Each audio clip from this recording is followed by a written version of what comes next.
말씀을 통해서 시험과 은혜의 변곡점이라는 제목으로 말씀 증가하겠습니다. 캄캄한 이 저녁이 되게 되면 어둠이 점점 깊어지게 되는데, 그런데 좀 아이러니하게도 가장 깊은 어둠은 이 날이 새기 직전이 되는 겁니다.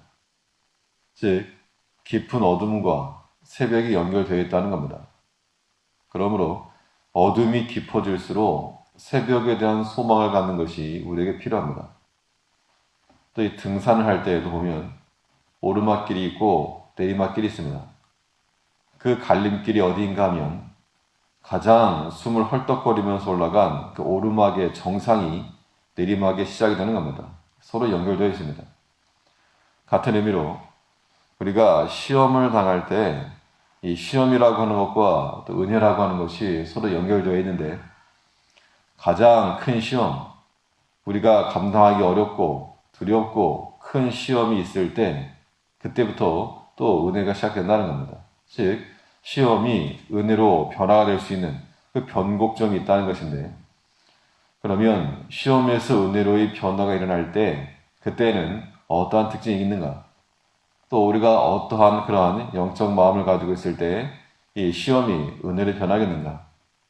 본 말씀을 통해 살펴보면, 먼저는 이 모든 일이 하나님의 손에 있다는 확신을 가질 때 시험은 은혜로 변화될 수 있다는 겁니다. 아무리 큰 시험이라도 하나님의 손에 달렸다.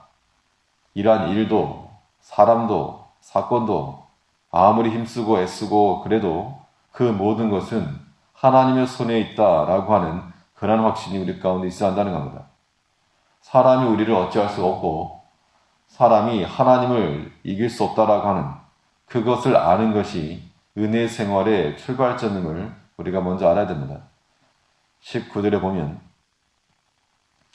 주께서 나의 회방과 수치와 능력을 아시나이다. 내 대적이 다 주의 앞에 있나이다. 이 19절 말씀을 보니까 나를 회방하던 사람들, 내게 큰 악을 끼치는 사람들, 굉장히 많았는데 앞에서부터 보면 내가 무고히 회방을 받고 내가 잘못한 것도 없는데 나에게 해를 끼치고 내가 가져가지도 않았는데 나에게 물어내라 하고 회방하는 사람이 많았다는 겁니다. 그런데 나를 괴롭게 하던 그들이 멀리 도망가지 못하고 다 하나님 앞에 지금 있다는 겁니다. 그들이 내게 어떻게 하였는가? 21절에 보니까 저희가 쓸개를 나의 식물로 주며 갈할 때 초로 마시었사오니, 이 시편 69편은 예수님의 십자가의 고난을 가리키는 것이라고 말씀드렸는데, 이게 다 쓸개 탄 포도주를 가리킨 것이며 예수님이 가리킨 겁니다. 그런데 또 이 고난받는 성도들의 모습을 살필 때 마치 줄일 때 쓸개를 타서 주고 먹지 못하게끔, 목이 가랄 때 식초를 주면서 고통을 가중시키고 힘들게 하던 사람들이 있었다는 겁니다. 그 사람들 때문에 굉장히 어렵고 힘들고 또 마음의 상처도 되고 그랬는데, 그런데 그들이 뭔가 이룬 것 같았지만 결국에 하나님의 손 안에 있다는 겁니다. 19절에 있는 것처럼 내 대적이 다 주 앞에 있나이다. 죄를 지은 사람은 그 현장에 그대로 있지 않고 다 도망갑니다. 그러면 피해자만 남게 되는데, 이는 마치 모든 죄악된 자들, 이 잘못한 사람들이 다 잡혀서 경찰서에 모여 있는 것과 똑같다는 겁니다. 아무리 나를 대적하고 해를 가하고 그래도 그들이 멀리 도망가서 내가 어찌할 수 없는 그런 상황에 있는 것처럼 보일지라도 하나님 손에 다 달려있다, 그 얘기입니다. 내 대적이 다 주 앞에 있나이다. 하나님 손에 다 잡혀있기 때문에 하나님의 심판 가운데 하나님께서 언제든지 그 모든 사건들, 그 사람들을 다스리시고 또 판단하신다는 겁니다. 하나님께서 모든 것을 보셨고 아시기 때문에 결코 사람의 계획이 설 수가 없고, 또 하나님의 선하신 뜻이 이루어질 것을 우리가 확신해야 됩니다. 이러한 마음이 시험에서 은혜로의 변곡점이 되는 겁니다. 그러므로 사람이 어찌할 수 없다. 모든 일이 다 하나님의 손에 달렸다. 나를 괴롭게 하고 나를 해하던 그 내가 감당할 수 없던 그 모든 사람이나 사건도 결국에는 하나님 손에 다 달렸다라고 하는 마음을 가지셔야 됩니다. 이러한 마음을 갖게 되면 사람으로 인해서 또는 어떤 사건으로 인해서 우리 마음에 상함이 있을 때라도 사람을 의지하는 마음을 버릴 수 있는 겁니다. 모든 게 하나님 손에 달렸기 때문에 사람을 의지하는 마음을 버릴 수 있는데 이러한 마음이 그런 의지하는 마음을 놔버리게 되면 도리어 하나님으로 더 강해지시다는 겁니다. 20절에서 회방이 내 마음을 상하여 근심이 충만하니 긍휼히 여길 자를 바라나 없고 안위할 자를 바라나 찾지 못하나이다. 회방을 받을 때 그냥 그럭저럭 지나간 게 아니라 그 회방 때문에 굉장히 마음이 상했다는 겁니다.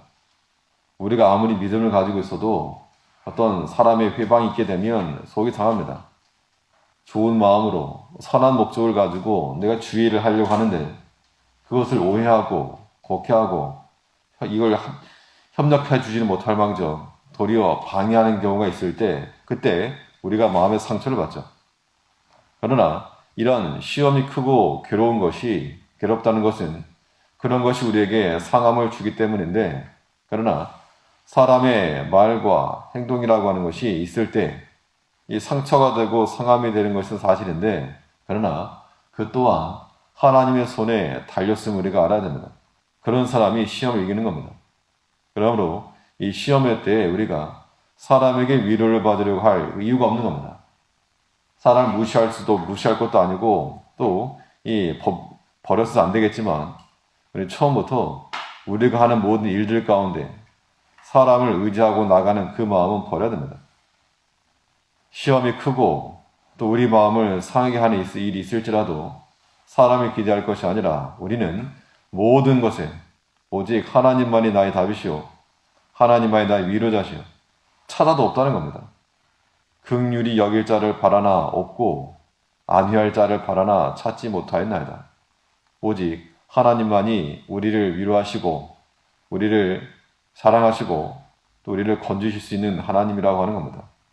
모든 것이 이렇게 하나님 손에 달렸으므로 하나님께서 선악간에 판단하실 것을 기대하는 것 이것이 시험에서 은혜로 변화하게 만드는 길이 된다는 겁니다.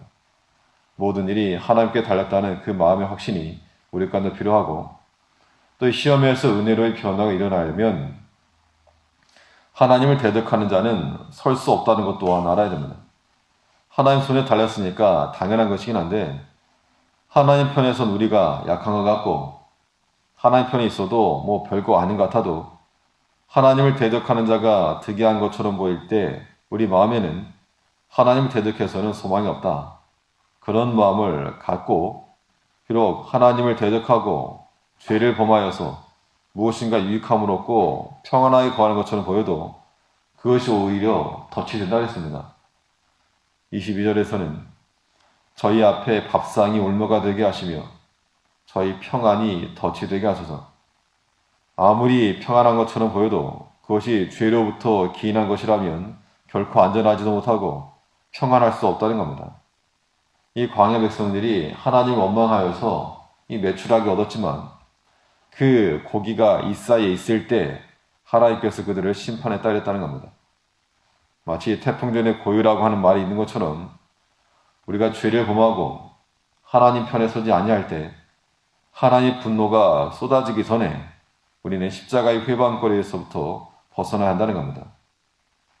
23절에서 저희 눈이 어두워 보지 못하게 하시며 그 허리가 항상 떨리게 하소서. 주의 분노를 저희에 부으시며 저희 맹렬하신 노로 저희에게 미치게 하소서. 하나님을 대적한 자는 이와 같다는 겁니다.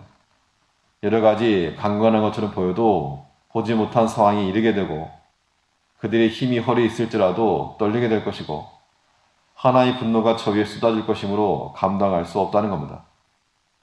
엄위하신 하나님의 심판을 피하지 못할 것이므로 우리가 죄를 심판하시는 그 하나님을 알고 시험에서 은혜의 변화를 기대하는 백성들 하나님을 대적하는 자리에 서지 않고 하나님 편에 서서 하나님께 생각하시는 그 일에 편승하며 동참하며 협력하는 우리가 되어야 한다는 겁니다. 모든 일이 하나님의 손에 있다는 확신을 가지시고 하루 가운데도 모든 시험을 이기며 은혜로 점철할 수 있는 한 날이 되기를 우리가 간절히 소원합니다. 기도하겠습니다.